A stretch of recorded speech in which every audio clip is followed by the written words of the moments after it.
Friends, ایک ایسی دنیا میں جہاں ڈیٹیکشن یعنی شناخت کسی کے لیے زندگی اور موت کا مسئلہ ہو، وہاں اسٹیلتھ صلاحیت ایک فائٹر یا بمبار طیارے کے لیے مسٹ ہے فیچر بن جاتا ہے۔ فضا میں بچاؤ کی غرض سے ایک ایئر کرافٹ کے لیے سب سے اہم فیچر اس کا کم سے کم ریڈار کراس سیکشن یا اسٹیلتھ صلاحیت رکھنا ہے۔ اس ویڈیو میں ہم اسٹیلتھ صلاحیت کی کہانی اور اس کی افادیت آپ کے ساتھ شیئر کریں گے۔ اس کے علاوہ اس ٹاپک سے متعلق اور بھی بہت کچھ جاننے کی کوشش کریں گے۔ So let's start.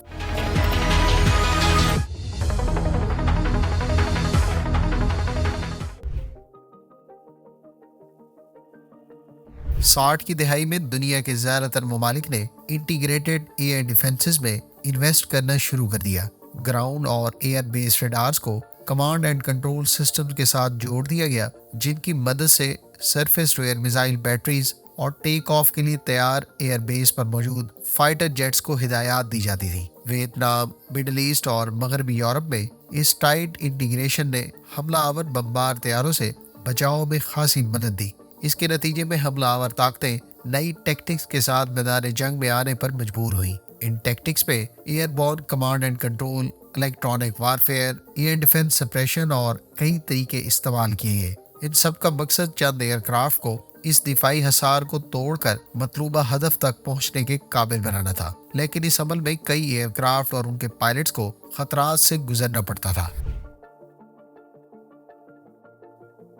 Radar air defence کی فاؤنڈیشن تھا اور ابھی بھی ہے۔ ریڈار ایئر کرافٹ کی ڈیٹیکشن کا بنیادی ذریعہ ہے۔ ریڈار ایئر کرافٹ کو 100 یا اس سے زائد میل کے فاصلے پر ڈیٹیکٹ کر سکتا ہے، گو کہ یہ نہیں بتاتا کہ ایئر کرافٹ کی کون سی قسم فلائی کر رہی ہے، تاہم یہ اس کے ممکنہ سائز، سپیڈ اور بلندی کے علاوہ اس کے رخ کا تعین کر سکتا ہے۔ یہ معلومات ایک ایئر ڈیفنس نظام کے لیے کافی ہوتی ہے کہ وہ آنے والے حملے کو ناکام کرنے کے لیے دفاعی فورسز کو تیار کر سکے۔ اس صورتحال نے عسکری منصوبہ سازوں اور ایروسپیس انجینئرز کو اس بات پر سوچنے کی ترغیب دی کہ اگر ایک ایئر کرافٹ دشمن کی ایئر سپیس سے ریڈار میں ظاہر ہوئے بغیر گزر جائے تو اس طرح ایک ہدف کو نشانہ بنانے کے لیے درجنوں طیاروں کی بجائے ایک طیارہ بام کیری کیے ہوئے دشمن کے پیچیدہ دفاعی نظام میں گھس کر متعلقہ آرڈننس گرا کر واپس آ سکتا ہے، اور یہی وہ سوچ تھی جس سے اسٹیلتھ فیچر کے استعمال کا سورج طلوع ہوا۔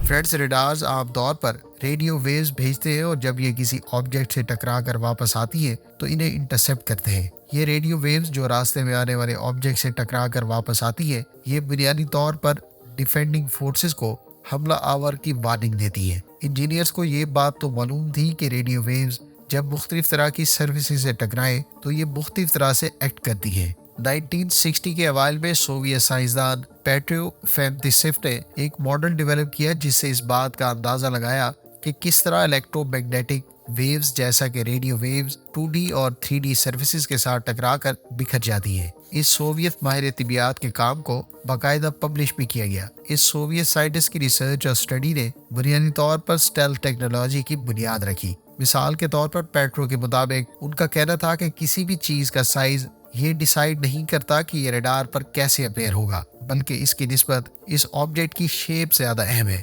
آسان الفاظ میں اس سوویت سائنٹسٹ کے مطابق اگر ایک ایئر کرافٹ سائز میں بڑا ہو تو یہ ضروری نہیں کہ جلدی اور دور سے ریڈار سے شناخت ہو جائے، بلکہ اس کی ریڈار پر نظر آنے کا زیادہ تر انحصار اس کی ساخت یعنی شیپ پر منحصر ہے۔ سوویت سائنٹسٹ نے اپنی اس اسٹڈی پر مزید وضاحت کرتے ہوئے کہا کہ کچھ شیپس ریڈار پر بہت کم انرجی ریفلیکٹ کر سکتی ہے، یعنی ایک بڑا آبجیکٹ بھی ریڈار پر چھوٹا نظر آ سکتا ہے اگر اس کو درست شیپ دی جائے۔ اس سوویت سائنٹسٹ کے کام کو بعد میں 1962 میں انگلش میں ٹرانسلیٹ کیا گیا، اور یوں امریکی کمپنی لاک اینڈ مارٹن کے اسٹرنگ ورکس ڈویژن نے ایک بالکل نئے پروجیکٹ کا آغاز کیا، جس کے تحت ایک ایسے میٹیریل اور شیپ سے طیارہ بنانے پر کام کا آغاز ہوا جو ریڈار کی طرف کم سے کم انرجی ریفلیکٹ کرے۔